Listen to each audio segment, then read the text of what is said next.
We just want everything to really fit this audience and the tone that we have at Almost Friday Media. So it just wouldn't make sense for us. It's not our strategy to just take on a bunch of shows. We want, again, to build these people into a community and a character that everyone loves and that our audience actually can get to know on a pretty real level. What does a true creator-first podcast network look like in practice? And how does it actually shape what gets made? Who gets hired? And even which formats get prioritized? Andrew Kenward and Paige Hymson of Almost Friday Media describe building everything from their hiring model to their visual production style around creators' personalities. It pushes the concept further than most people are used to. Andrew, the president and COO, comes from the agency world, having worked with athletes, entertainers as an agent at WME. Paige, their EVP of Podcasts, built her career in audio-first journalism and traditional podcasts. They've crafting a network where the slate doesn't just feature creators, it revolves around them. Talent isn't just plugged into a seat behind a mic. They're hired, given ownership in the larger company, and encouraged to experiment across platforms: audio, video, live events, YouTube, even sketch comedy. I'm Greg Wasserman, the host of Podcast Network's This Amazing Show. I've spent 15 years in advertising sales, and since 2021, I've been immersed in the podcast industry. So I believe life is about time and relationships. You never know where one conversation may lead. I've built a lot of relationships and spent time with podcasters all different sizes, from solo creators just getting started to those in the heads of the industry's leading networks, like my conversation today. If you've ever wondered whether joining a network makes sense, how these networks actually run, other networks you could join and explore advertising with, partnering with, learning from, well, then my goal is to give you a real look behind the scenes so you can confidently navigate whether you host, produce, sponsor, or run a network. As you listen to this conversation, focus on Almost Friday's genuine commitment to a creator-first approach isn't just a mission statement, it alters the pace of new shows, the selection of genres, and the very structure of the business. Listen for ways of experimental thinking around talent, show formats, and even revenue sharing. Build a culture and a network that looks meaningful, different from most of what you would encounter. The show wouldn't be possible with some of the amazing companies and sponsors, so I must thank them. Shows produced by the amazing team at Stories and Strategies. If you don't know them, I suggest you reach out and learn what they do. I'm using RSS.com for my podcast hosting because, let's be honest, podcast hosting is more than just storage. They provide so many features to ensure great podcast experiences. They're easy to use, maximum distribution, community to learn from, monetization solutions, and so much more. Systems and processes are key for the consistency needed in podcasting, which is why I use Northflow, a dedicated podcast project management platform built by podcasters for podcasters. We all know the power of podcast content repurposing, and that's why I use Cast Magic to turn these conversations into my guest conversations, my show notes, and so much more. Check out the links in the show notes and stay tuned after the interview as there's more to this conversation as I share some of my takeaways. With that said, let's get into the conversation. Well, as we all know, the show is called Podcast Network Insights, so I always like to start with the first question being, Andrew, when you hear Podcast Network, what does that mean to you? I think it's changed over time. I think originally it probably would have meant like a huge, collective of podcasts, typically under like an organized sales structure. I think in my mind that has evolved quite a bit. Like the way that we think about it here is actually more of like an actual, studio, and like shared, ownership of these like shows and IP. So, we I think operate, I think like how some of those like larger networks, as they're like kind of more broadly known, operate to some degree, but we're much more like targeted in who we work with because we are, we have skin in the game in all the projects here. So that's how I sort of think, it goes through my thought process, but I don't know, Paige. What about you, Paige? I mean, that's the difference. Like, Andrew, you came up from the agent world and came into podcasting, whereas I assume Paige, you came into the entertainment world on a very different pace. So, what do you think about podcast network when you hear it? Yeah, I think it's an interesting question. I think for me, podcast network sort of means almost like a production company, a production studio that is making a large slate of podcasts like we make here. And like Andrew said, I think that definition has probably changed a lot. Like you said, and probably know, I've been at all sorts of places that are making podcasts and they all call themselves something different, a production company, a production studio, a collection of podcasts. So, maybe it's up for interpretation, but for right now, I think that for us anyway, it's, kind of all encompassing and having sales, distribution, IP, like Andrew was saying, all sort of under one umbrella. I love it. So then if we look at your backgrounds, Andrew, you started on as an agent. So what made you get into the podcast world? But I love how you looked at it as network is more of like these media conglomerates, these media companies.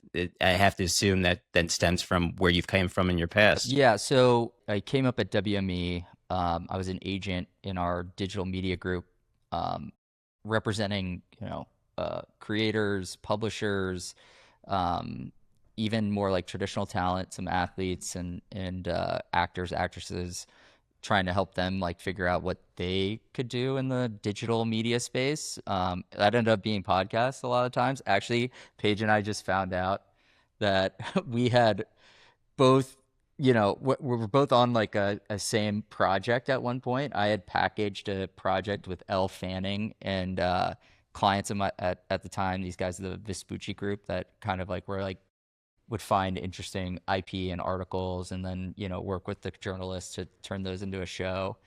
And Paige was the producer of that project. We never connected because I was just on the sales side, right? Like, but that was the type of thing I would do, as an agent at WME. I ended up meeting the brothers that founded the Friday Beers Instagram account, which was sort of the genesis for everything that now is Almost Friday Media. And we had always, I think had the goal of, okay, how could we take the ethos and spirit of what this page means and turn it into a larger, media company. And in thinking through that, we thought, oh, for sure, podcast could be a part of that business. And, I think it all kind of comes from the broader like perspective of like, you got to meet your audience where they are and with content like appropriate for each of those mediums. And the goal originally was just like work with really funny, talented, creative people. And, that's kind of, that was how it started. When I left WME, we came here, we raised a little bit of money. The goal was like, go out, hire those folks. We found Will and Liam were the first two that we reached out to, just like making hilarious TikToks, and somehow convinced them to come work for like our like 6-person company at the time, and just asked them to do short form sketch content on TikTok and Instagram. That started doing really well. We're like, you guys should do a podcast. That started doing really well. Then we were like, oh, we should make a YouTube channel. First video that did really well. So all of the spirit of this place has always been, I think, about like talent first and then experimenting to find what works.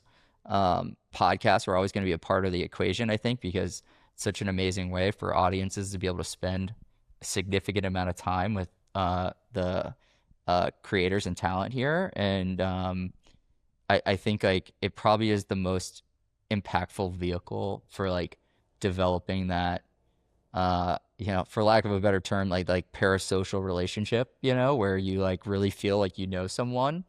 Like I certainly have that experience when I Like, for the podcasters that I listen to, like all like, they're in my ears like, 5 days a week, right? So that's sort of my I think pathway to how we were able to develop a handful of shows. It was just kind of a natural extension of the rest of the stuff we were doing here and how our audiences wanted to spend time with the people that work here. Which I love. You started, I mean, from a we'll look at it from an age standpoint, a generation standpoint. Like we're in the new media kind of world compared to some of my other guests who've been doing this and having a network for 10 plus years. Like you started from an Instagram account that expanded into these other mediums, but you ultimately still saw podcasting as it still is a big part of what Almost Friday is from a business standpoint, right? 100%. And I'll toss it to Paige to like talk a bit about like the size and the scope of the network. But not only is it meaningful from like a content output, but like it's one of the fastest growing parts of our business, both in like viewership, audience, time spent, and revenue. So it's something we want to continue to focus on. Yeah, I mean, I'll just say too that for me and having a little bit of a different background from Kenward, like I came up in the traditional podcast space where it was audio first, audio only, a lot of journalists. I worked in a lot of newsrooms. And so when I saw what this group was doing in the podcasting space and the creator first space, I could just tell that this was the future and the place to be, and getting your podcasts up on YouTube and being really visual and connecting with your audience in that way has been very unique, and I think really, special to us and a lot of other creator-led companies. It's been really cool because obviously I've seen just doing the audio only podcast and the beauty that is there, but then how we've all kind of transitioned to this space and what it means for us as a company, but also our audience. I mean, all of our creators, they go out and about, they have other projects they're doing. People recognize them, they know them, they're excited to see what they're doing here. And we also have a really good network effect. So like our podcasts are always on and they're meeting the audience where they are all the time. And then that helps us grow our other YouTube channels that we're creating with the same creators and crossover and some longer form stuff and some short form stuff. But the podcast to me is always the main component. It's kind of what gives all of the other things legs. I know a lot of people talk about like social clips now and cut downs and all of that. And none of that would exist without this long form piece of content that we all love and that we're all into with the podcasting. So it's been a really, really great space for us. We focus primarily on obviously comedy, and then sports are our two big verticals. And yeah, our slate of podcasts are just always growing. People are getting to know the hosts and creators so well, both like in the office and out of the office. So yeah, the network is just continuing to build. I'm excited. We have a couple of new shows probably coming up too, which is cool. And yeah, I mean, people just love to see the creators, on the screen. How many shows do you guys have right now? I think we have 8 long form podcasts, I guess. It's actually an interesting question too that you say that, because we're sort of saying, almost like talk show, series, studio show with a lot of these. We just launched actually, for example, like a golf channel called Hit Different Golf. And that is under like our podcast umbrella, but it's a little bit unique, different visually and stylistically. So that's something that we're experimenting with too, is sort of getting out of the traditional like 2 people behind a mic in studio podcast space and doing stuff sort of out in the field and giving it a little extra oomph when we talk about podcasting. But I think we're at 8 technically long form shows, I'm pretty sure, among our sports and comedy content. Yeah, I think what Paige was just talking about is like the way that we talk and think about these projects now internally is that like the visual element is also wildly important. So we want to start experimenting more and more with like how to produce these projects in a way that feels bigger than like how they all started, which I think is exciting. We were just talking about one of our shows, Daily Friday, which is sort of our like comedic lens on the news that's happening that week. and Sean, I think helped set this up, but there was like a kind of like a CNN style like map of the US where like our host Jack Lawler is like referencing like talking about like a being allowed to go to like a bachelor party, like but like utilizing this like familiar like television screen setup. And I think you're going to see a lot more of that, not just from us, from everybody, because the clips are important. That's like sort of the marketing vehicle. How do you get somebody to stop in their tracks and actually like want to click through and like see more? Like, just another few guys with headphones on is like, it's going to be harder to cut through. So, we have another project. I don't know if you want to like tease it at all, but like, it's sort of like a comedic parody of like a very familiar television format. You can almost think like Judge Judy, but like how we would make of it in a sense, right? And like Okay. the idea is like there's costumes, there's set design, and it's like it is a podcast technically, but these things are sort of evolving. I would have to, you need to watch it in order to get the full exposure of it, especially the way that you're describing the visual components to it. Or do they stand alone as an audio only component, especially since Paige, that's your background? Yeah, I mean, I think that's kind of the question of the time with podcasting, and I know it's Right? complicated for a lot of people, and I think that personally, I really just think it all depends on your platform of preference. I do think a lot of our shows, because they're very creator first and, character focused on the people, I find myself listening often. And I think it all goes back to the habits of how you consume this kind of content. Typically, people are doing things, chores around the house.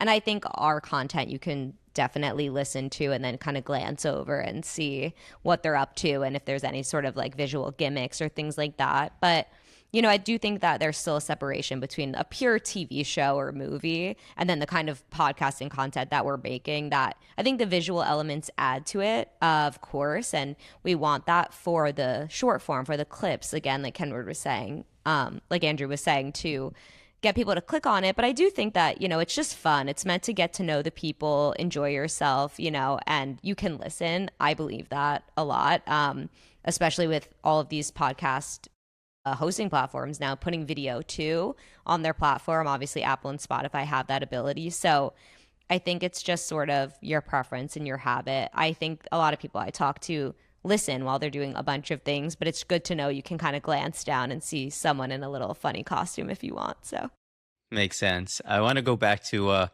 thing we talked about, what you mentioned, but also we talked about before we jumped on here, was talent and how you guys look at that. Like if you look at your background of from being an agent, you're hiring talent, right? You're paying them. You're like, you own the IP. This is your show. So if someone that's listening here saying, "Oh man, I would love to join the Almost Friday network," you're in a sense saying like, "Okay, we're not going to take you for your existing show," or maybe you would look for them. Like, how does that work within what you guys are doing? Especially since right now you're at 8 shows and you're looking to expand. I don't know how quickly you want to expand. Yeah, I think like for us, it's always like talent first. So, there could be pre-existing things that make sense. I think then the lens is like, what do we bring to the table to, make this bigger, better, and like really be able to help grow it. I think like I had worked with a ton of, clients when I was at WME who were out pitching projects or podcasts, and so much of the spiel from the networks is like, oh, like we'll do marketing for you, but it's a little bit different when like they don't own the projects. Like, sure, maybe they can like help facilitate asks to other shows that make sense, and do promo swaps and exchanges or whatever. But like, it's kind of different here. Like we, if we're gonna work with somebody, we are typically making like a big bet and would like, either like kind of like aqua hire them into the business. So that means like we want to really make sure we're not going to be a place that's like casting a super broad net and being like, oh, we're just going to do sales for, 100+ shows. That's like not our strategy.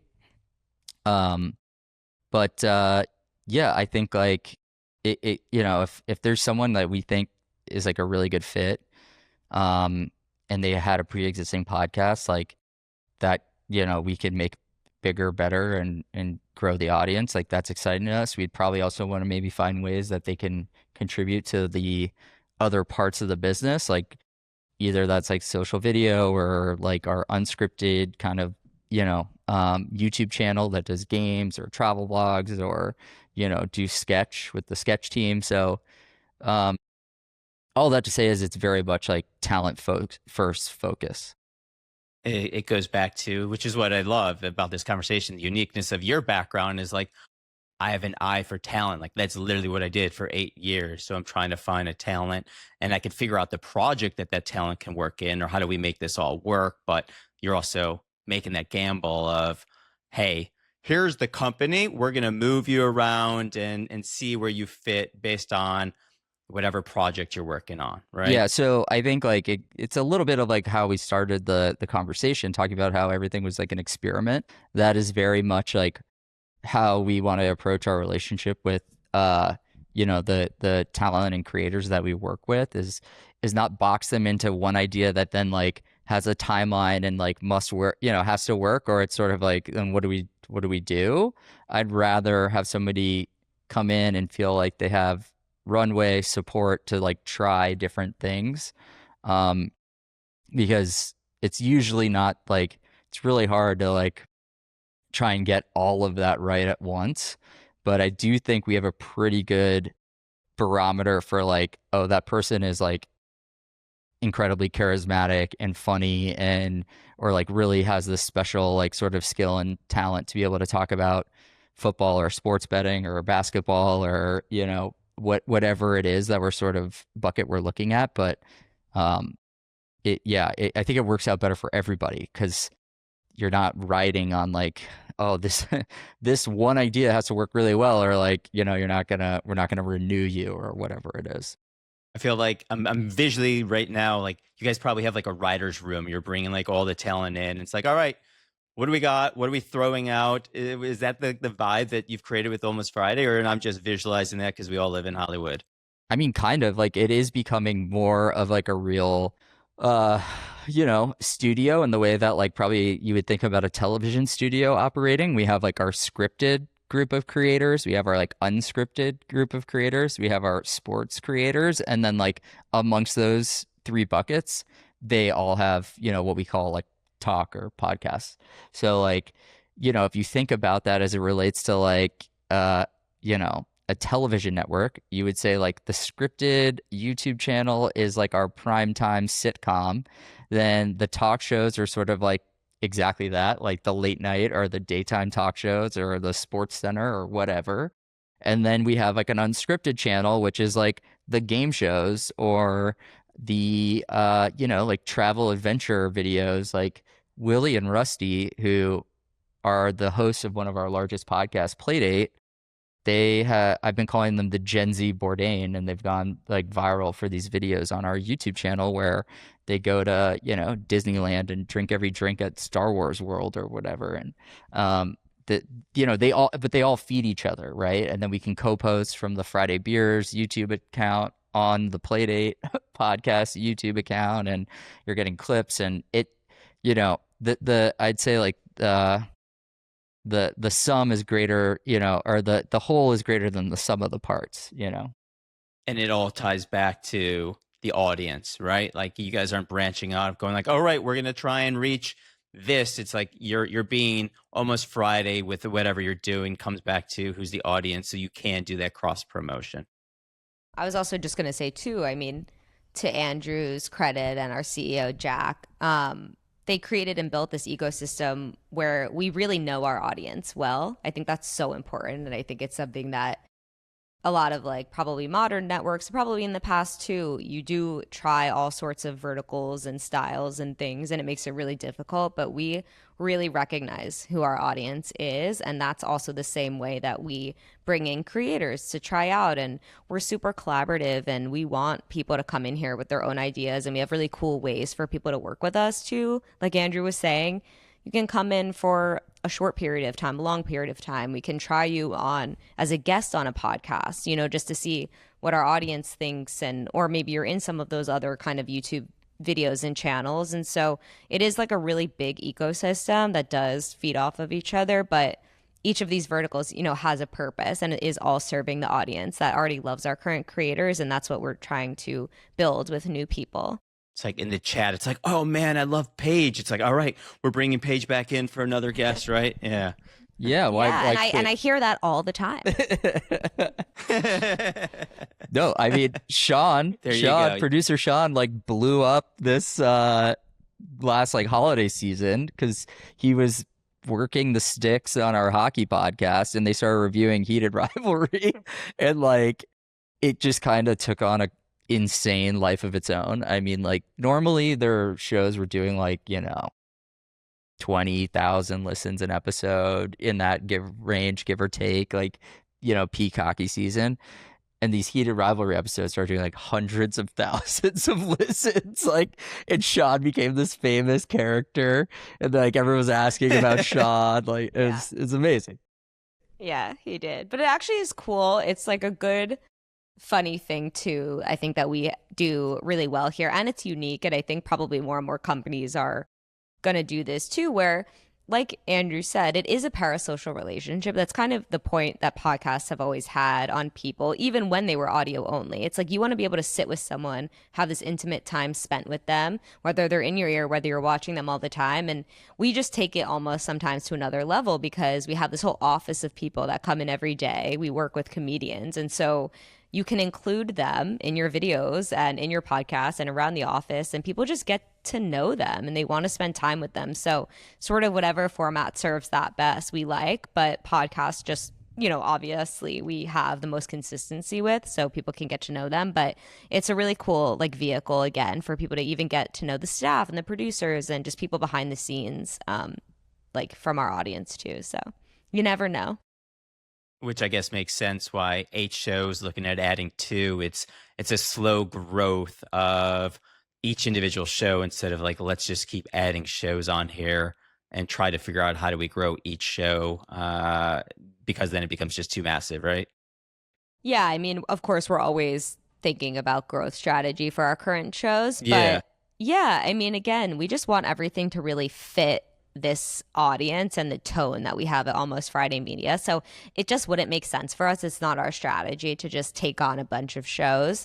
We want, again, to build these people into a community and a character that everyone loves and that our audience actually can get to know on a pretty real level. Like, it really isn't that surface level, because we're building a community of people that makes sense for them to want to come back to and build a routine around, instead of just having such a huge cast of people that, you kind of get to know here and there. But I think that is what makes it unique. And if you kind of look at our content, you can identify, oh, they're part of the Almost Friday universe, and because of the comedy or because of the tone and the style. So yeah, and I think honestly, part of it is like the economic model, right? Like if you are a massive network and you're making minimum guarantee deals with big talent, and they sign a 3-year sales deal, like,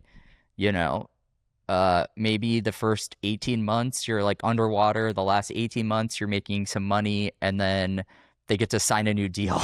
It just like, and you have no ownership, they can go somewhere else. Like, so I think just from a model standpoint, it's just like such a crazy churn of like low margin, and kind of low touch, that like that's not the game we want to be in. Like if we're going to work with you, we want to work, we want to really believe in you, invest in your show, and invest in you as a talent or creator across all these different things.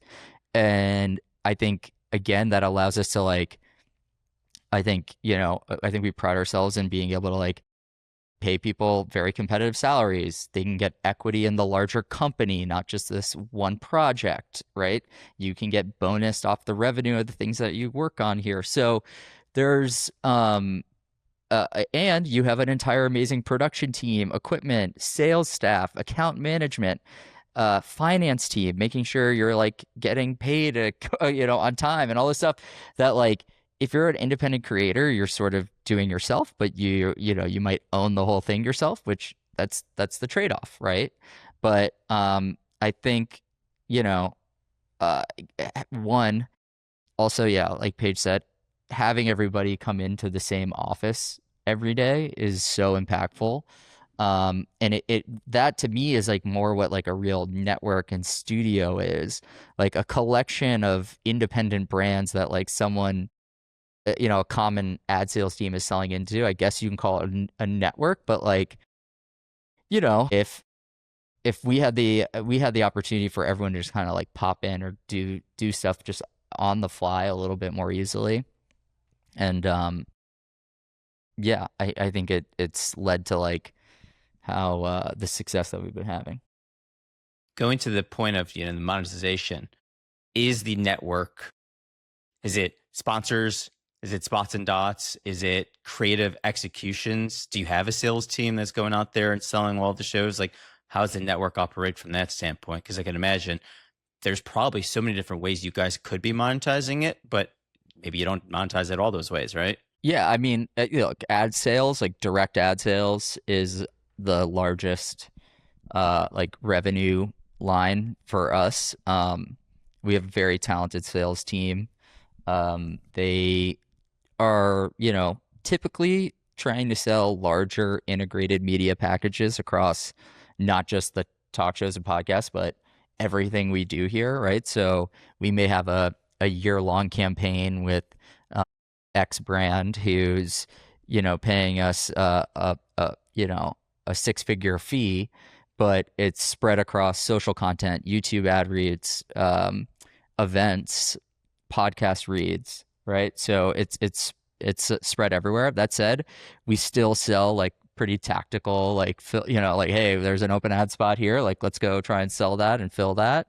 And then much to Paige's credit, she's done an amazing job working with the platforms to make sure we are really able to take advantage of their monetization tools. So with Spotify and YouTube, like programmatic ad revenue from AdSense and Spotify video has just become a much more meaningful part of our business than it had historically. So yeah, that's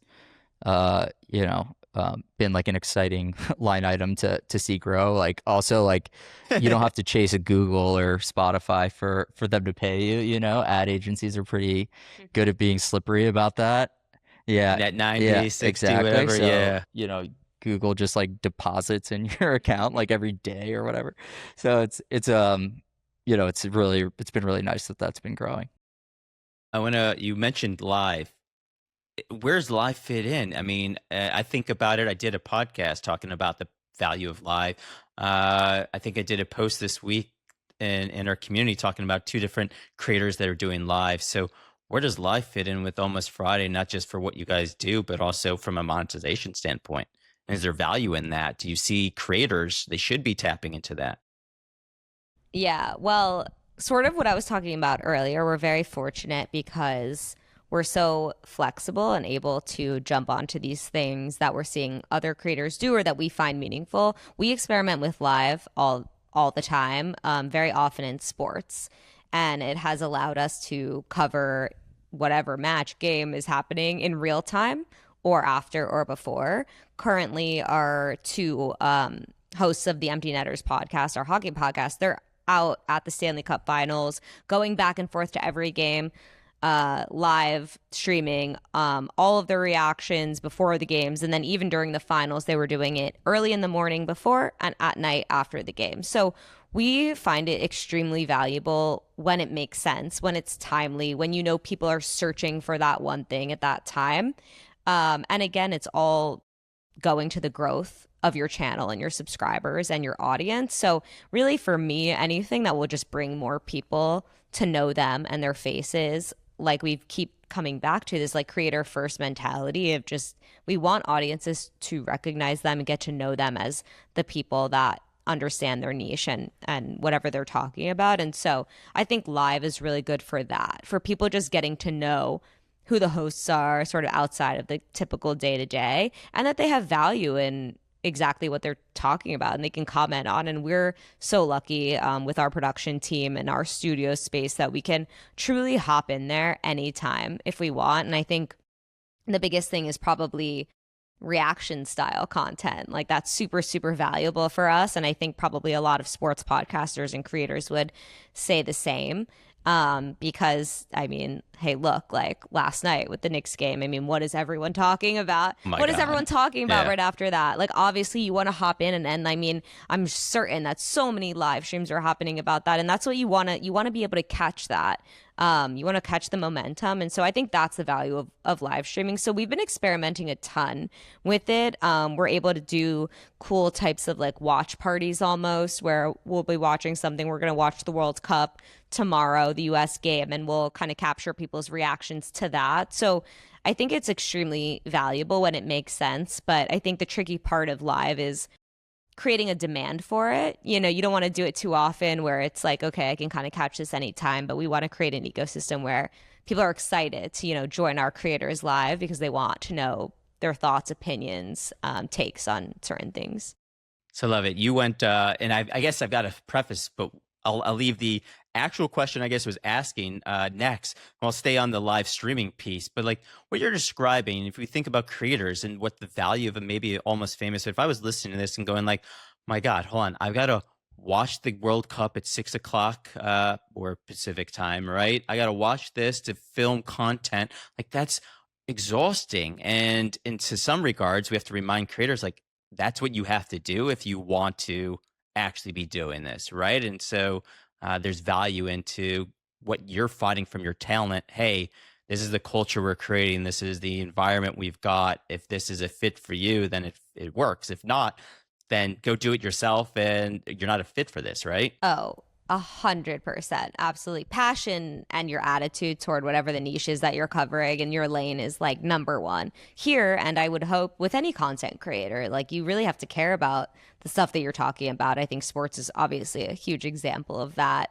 because games are at all different hours and it really depends on weekends and things like that. Like you really have to want it. And all of our creators, especially sports creators, they want it. It's their life. They live it, breathe it, and they want to watch all of the games and talk about it. I mean, that's why it's so great and important. People love watching them.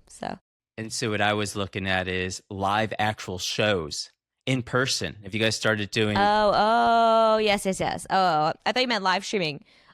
Yes, that's a great and that's why I'm like, I got to remember live streaming and live actual like, hey, let's bring people into a place and actually and either sell tickets or just connect with your audience live in a physical environment. Yes, we have done a handful of live podcasts, exactly as you're describing, and we like them a lot, and we find that they work really well. Recently, we did with Empty Netters that I was talking about earlier over the winter because they were having a lot of success. We had a live event where they did an episode, and we sold tickets, and people came, and I agree exactly what you're saying. It is just another opportunity to monetize and also meet with your audience in person. It's something that I would love to do more of, and we're hoping to prioritize sort of in the years to come. But it's definitely on our radar, especially because everything we do touches comedy in a way. It becomes like a comedy show in itself. So it's a really, really good place for audience to come. Yeah, I think like honestly, I almost view it as a better opportunity to just like meet fans and like continue to develop that relationship with a fan. The economics of these things are not like fantastic, right? Like it's probably more expensive flying people around to go do stuff for these shows. But I think we're trying to be a little bit more thoughtful and creative on how to like, if we have a big branded event trip coming up in the fall, can we also set up a podcast with a live show with some of the creators who are going to be in this college town or whatever. So, yeah, we're trying to be more strategic about it. And I think it's like an amazing thing to be able to do. But it's like we were just talking about it. It's like it's a lot of work, energy just to be, continuing to keep up with the schedule of making all the content here. So, you want to be careful about how that derails everything else that's going on. Yeah, it's the trade-off of, all right, the content engine, but do I invest in, I mean, we're all in LA here, so it's like, all right, there's so many sports here. Could I just set up at a bar? Could I set up at a watch party? Could we bring a watch party to someplace locally and just capture the content there where you don't have to fly someone out, right? Yeah. Oh, yeah. And that's usually, especially if we are traveling creators for certain events, that is usually sort of the style that it takes. They'll set up at a bar or something and record there. So when we can, we do it. And that's just it's interesting to think about where you went, Paige, with the live streaming, and how many people are now looking at live, which is going full circle, where it's like, okay, we had live radio and then it became podcasting on demand. And now, we're looking back at, well, how do we just do more live streaming and just take that live content, and you can watch it then on demand wherever you want it there afterwards, and take your clips and monetize it that way, right? Yeah, exactly. Everything is coming full circle, and now podcasts are on TV and all the things. So, Yeah, I mean, that's a stat we kind of quote all the time, right? Is like YouTube is consumed on television sets more than Netflix and Disney Plus combined, right? So like we very much see ourselves as basically making TV shows, right? So that's sort of the broad lens we look at everything through. And then like the podcasts and talk shows are no exception to that. Do you see, because, I mean, we'll go down the video route, video being because it's a visual media, you could sell more. So there's more reason for you guys to do video, more consumption, as you said, is on YouTube as opposed to just an audio only format, because you can make more money on that? I mean, I wouldn't just say it's only more money. I think look, I think maybe at the end of the day, this is a business. So like every decision we make is like ultimately to like make more money. But that, that goes for like, that's kind of anything we would do here, I guess, broadly. But really, I think in order to make more money, you want to be providing a product that really is like connecting with audiences in the way that they expect things to be done now. And, the beauty of this like self-publishing model that we're playing in, right? And being able to post, there's zero gatekeepers between us and what we want to post, is that the bar is really low to be able to do that. So there's a ton of competition, which like means we have to make really, really great stuff. So that's the the thing that like we wake up thinking about every day is like, how do we make really great content? Across all the different little departments here that kind of ladder up to the broader company.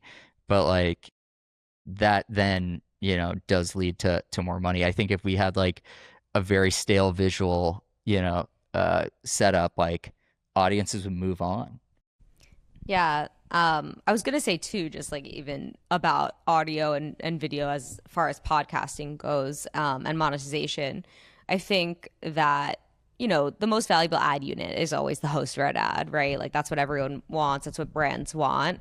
And so while that was super valuable when you just heard them, I mean, what's more valuable than seeing your favorite host and seeing them do something with the product, holding the product? So obviously it is super valuable to brands, and now you can actually see their product and you can see their logo and all of the things. So I think in that way, when you're really just talking about, the financials of video as far as ads and brands go, it clearly makes a lot of sense. But I think too, as to what Andrew was saying, and I won't get into like a super philosophical conversation about audio versus video, because I know how that goes. But I just think that the connection with the audience is so strong on video, and And like we said in the beginning, you just want to meet your audience where they are. Like whether you agree, disagree, have no opinion on it. Like what is everyone doing? We're using our phones and we're scrolling, and that's what you say now. How do you stop the scroll? And you often don't have your audio on and you just want to see something for a second that catches your attention. And video, I think, is the best way to do that right now. And you can still create a really great podcast and a setting that you want and hosts and creators that you want and talk about the things that you enjoy that make sense. But I do think that video is a really important component to that.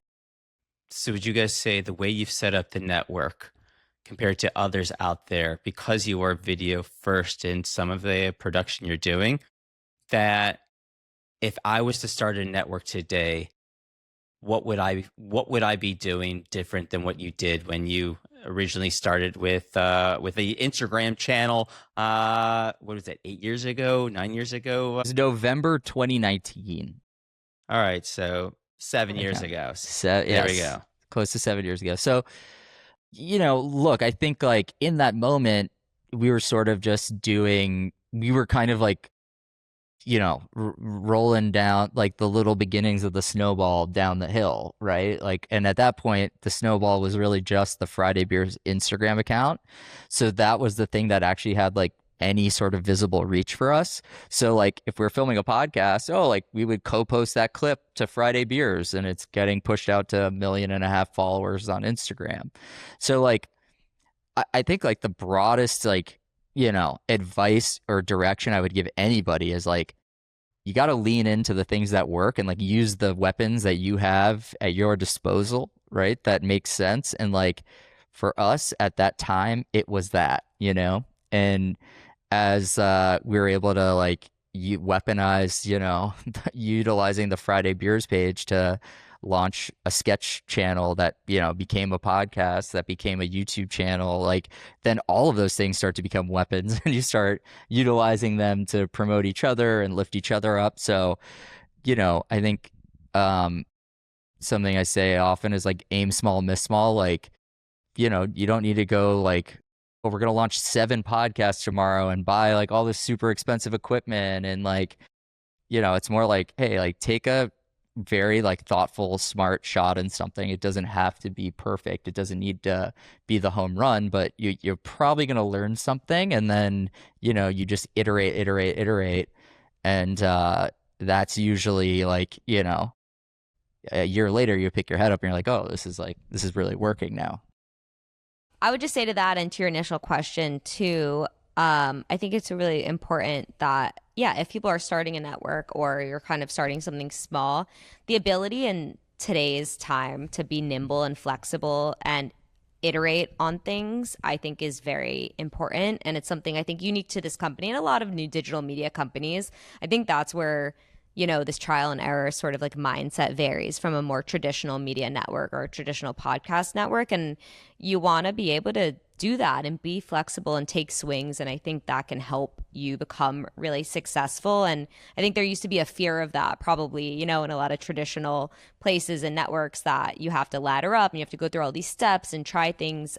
Whereas now, if you can set up a studio space and you have people that you support and creators that are really fun and interesting to your audience, we love that here. We love to try things and we love to iterate on ideas. And it doesn't hurt anyone's feelings to say, this isn't working. Let's try something new. Let's stop down on this. And I think that ability is very unique, but will probably become more, of a popular route for a lot of places and people in the future. I think that's key. If anyone's listening, like I like what you said, Andrew, in terms of start small, go from there and just keep iterating it. And then from what you've got, Paige, it's just understand you've got to keep learning and growing.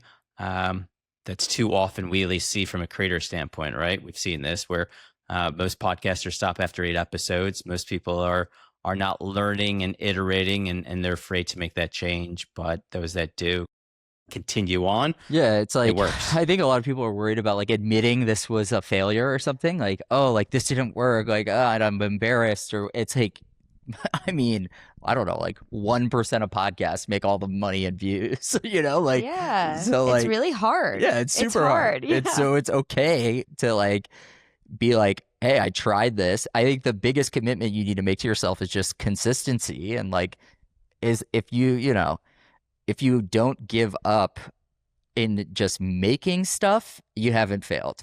Like that in of itself is success. Like if you give up on an idea like that ended up not working, like that's just being smart, you know? Yeah, and the good thing nowadays too, all these platforms that you can publish and post on, they offer so much information and data, and you can look at patterns and trends, and you could see such specific insights about where your audience is listening or watching and where they're dropping off. And I just think it's so important to learn, like you said, just learn and take time and know that it's hard. There's a lot of media coming out right now. Yeah, and like don't be hard on yourself, Yeah. you know? Like it's easy to like by the way, like even people here that have had huge audiences are having a ton of success. Like sometimes when people get upset about what they read in the comments or whatever, so we get it. It's not like like even You're us human. as like people that aren't even on camera like see stuff and you're like, oh, that's a bummer or whatever. But like generally like we don't let it like get to us, and like we're not letting like the comments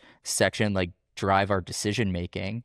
But there is feedback there, and it's like you can kind of like take it all in totality and be nimble and move, and like so it's just like I think people need to be not discouraged by any of that stuff, and keep trying, and ultimately like you'll figure it out.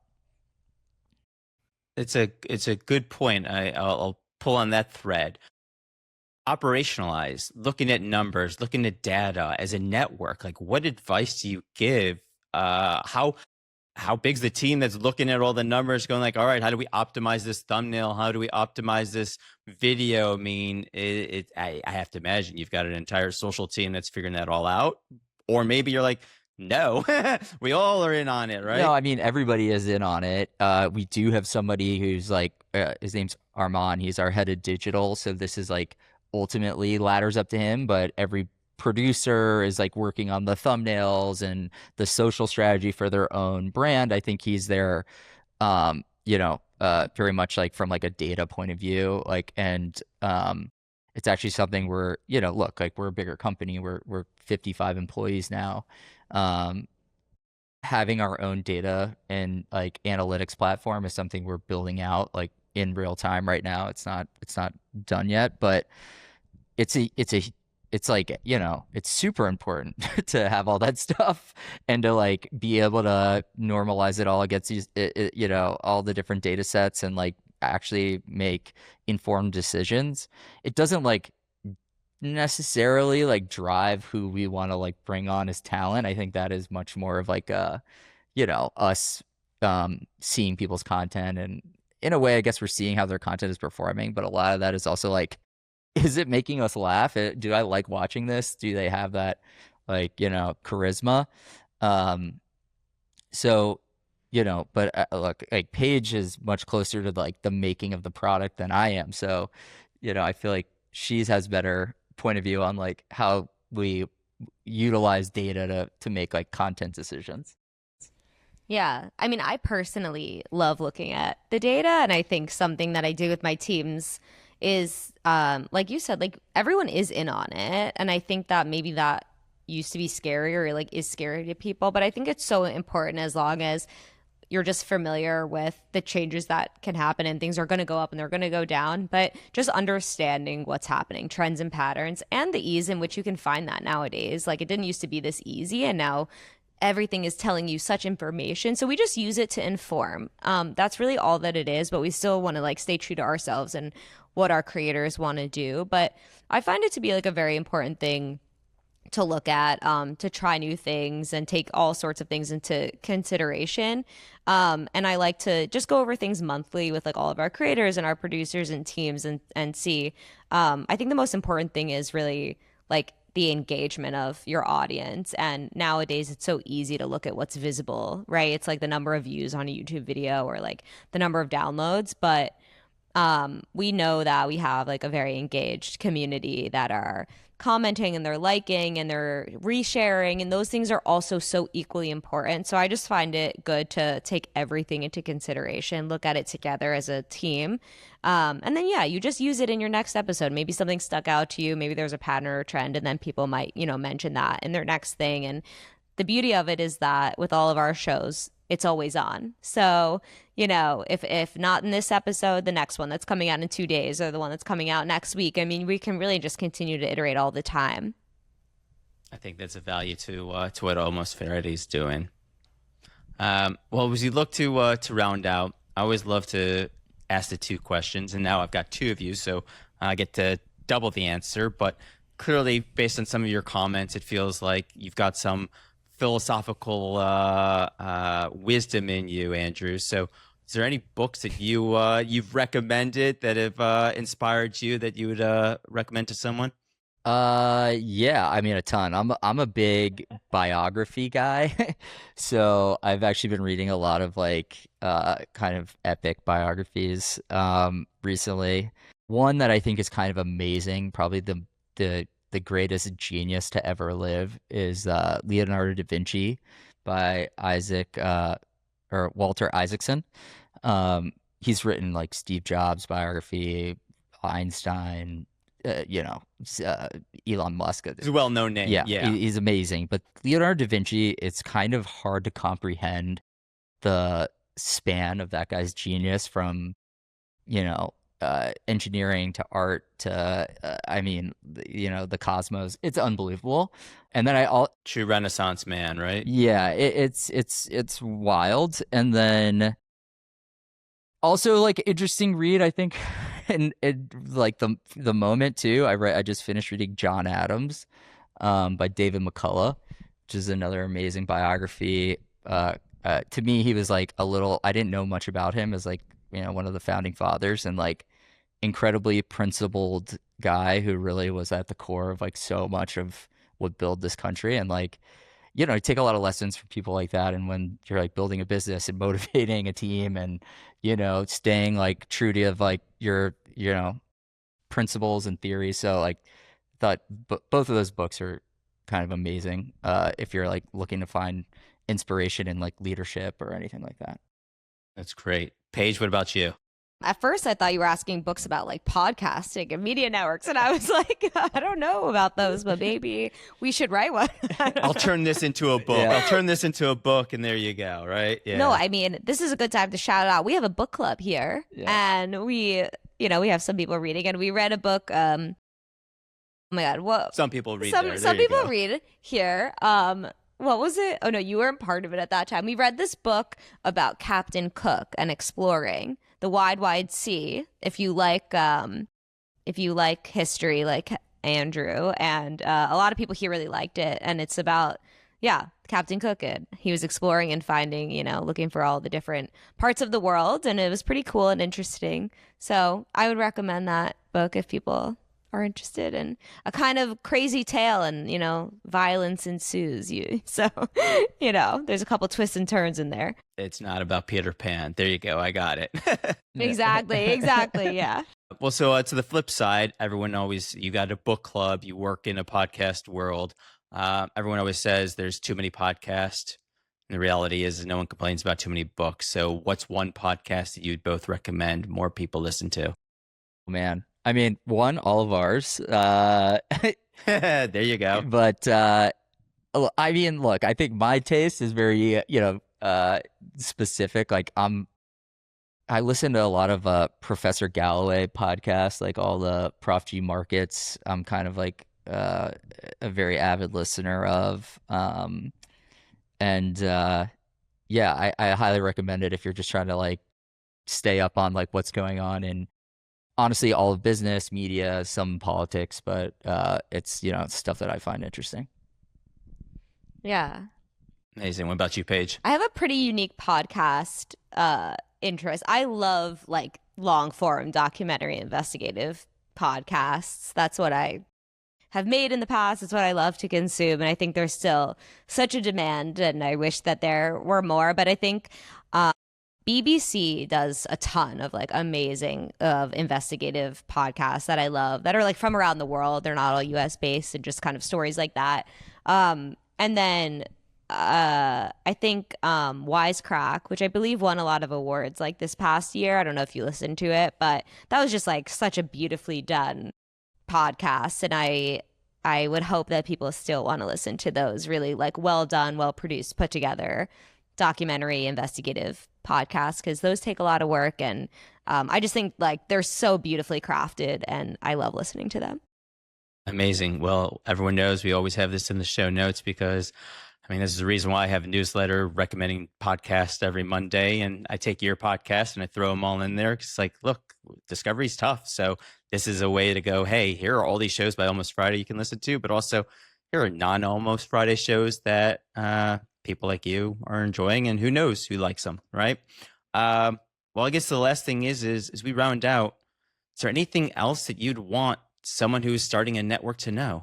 I mean, I think we went, through like the main thing, but like my advice is always just like get started. Don't be too hard on yourself. Don't like let what is it, good be the enemy of great or whatever. Like just like, or what are the opposite? I don't know, but just get started. You'll get feedback.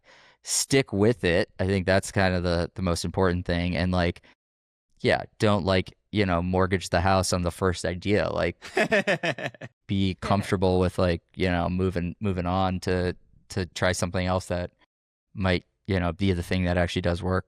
That's such a tough question, but I think my advice would just be to be nimble and flexible and not be afraid to do that. And I also come from very traditional large corporate companies, as a lot of people do, and probably a lot of listeners. And you just have to be a little more flexible, I think, than we were in the past, and allow yourself to try and experiment with things and content in a more kind of like quick, nimble way, just to see what sticks. Amazing. Well, Andrew, Paige, thank you guys so much for joining me. This has been a great conversation. Thank you. It's been awesome. Thank you so much. So fun. Well, you've made it this far, and I really appreciate it. I truly do. Most of us don't make it to the end, but if you give me a few extra minutes to share my thoughts on this conversation with Andrew and Paige, I appreciate it. At the start, I brought up their take on the Creator First Network, not just as a slogan, but as the actual structure and engine for how Almost Friday Media runs. Their creator isn't just someone on a contract. They're the center of ownership, risk, and the experiments of the whole network. Besides this, there are a few other things that I walked away from. First, what stood out to me was how the Creator First genuinely reshapes the business side. Andrew explained that they're not just a bunch of shows for sales. Instead, they bring selected talent in, often with jobs, equity, share an IP, investment in the resources and production up front. Most wouldn't make those kind of long-term bets. But that's also how they build something an audience actually recognizes as a brand. Second thing was thinking about their approach to format, especially how podcasts aren't just audio, but often visual from the beginning. Paige talked about how, for them, a podcast is just one leg of a larger slate, where video, sketches, live streams, and even watch parties all connect back to the same creator faces. Kind of makes you reconsider where the boundaries of a show are today. Most creators probably aren't thinking this way, but it's increasingly what the audience expects and where growth actually happens. Third thing that I took away from this was the way they cross-pollinate talent across comedy, sports, sketches, and visual experiments was just surprising to me. They aren't boxing anyone into one idea or a show. There's a studio model, not an agency pitch. And it kind of changes the way you develop a podcast network versus just assembling a catalog. And the fourth thing was their comfort with scrapping what doesn't work. They're clear. If a show or format isn't right, they pause, learn, and try something else. There's no stigma around the iteration or failure. Most networks would struggle to move that quickly, but for them, staying nimble is almost the point. There's a lot in there to sit with, and I'm actually really curious what your takeaways were. So please reach out. For once again, thank you for tuning in. To those that have rated and reviewed and reached out with comments, I appreciate it. Make sure you leave a review, subscribe on your platform of choice. And as I say, life is about time and relationships. You have no clue where one conversation is going to take you. This is why I'm able to have this show and provide you these great conversations. This is why I love networking. You have no clue where listening to this conversation will take you now or in the future. But I know your future self will thank you for tuning in. I live on LinkedIn. Reach out. Let's talk. To those of you who've already done so, I appreciate you. It means this podcast is value and is creating conversations.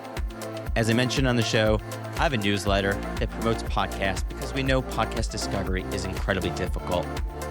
You'll find the link in my LinkedIn as well. Go ahead, subscribe on LinkedIn, subscribe to the show wherever you listen. New episodes come out every Thursday wherever you consume your podcast. Until next time, I appreciate you.